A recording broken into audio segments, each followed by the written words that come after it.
Debt is the same financial instrument in every transaction. The difference is what it buys, and that difference is the entire story of wealth inequality in the modern economy. There are two kinds of debt: the kind that buys things that depreciate, and the kind that buys things that appreciate. The first makes you poorer over time. The second makes you richer, and access to the second kind is almost exclusively determined by how much wealth you already have. What debt does when you have money. Here is how debt functions at the top of the wealth distribution.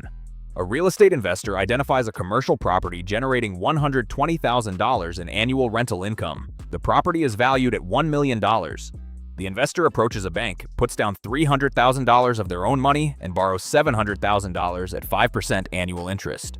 The interest on that loan is $35,000 per year. The rental income is $120,000.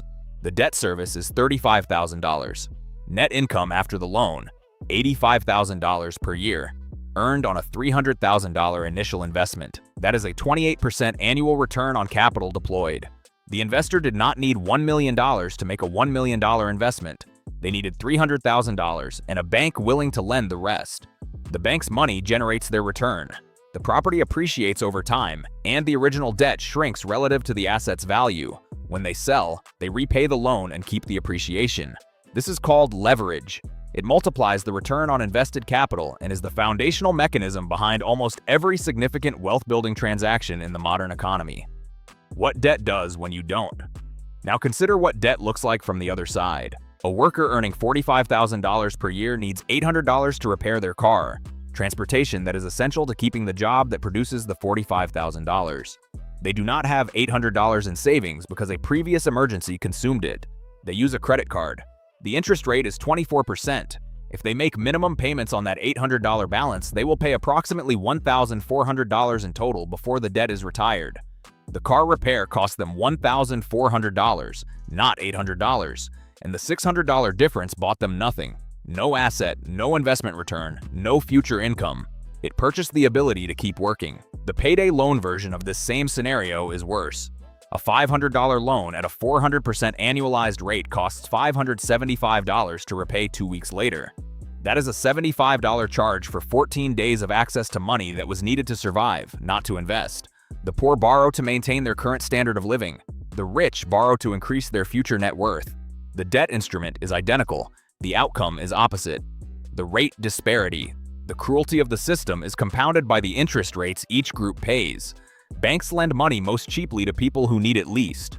A borrower with $2 million in investable assets and excellent credit accesses capital at 3 to 5%. A borrower with no assets and a poor credit history pays 20 to 400% depending on the product. The wealthy investor paying 5% on a loan that generates 12% in returns is pocketing a 7% spread. The struggling worker paying 24% on a credit card balance for consumption is losing ground at the same rate. Both are using debt. One is using it as a catapult. The other is using it as a weight. The rule of productive debt. The principle that the wealthy apply, consciously or by inheritance of financial culture, is simple. Only use debt to acquire assets that generate a return greater than the cost of the debt.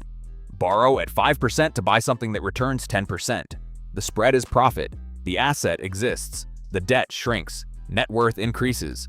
Most financial education available to working people focuses on budgeting, cutting expenses, and avoiding debt entirely. The difference is not intelligence. It is access to a completely different set of rules. Like and subscribe for more finance content that names the actual mechanisms. Drop a comment. When did you first understand that not all debt works the same way?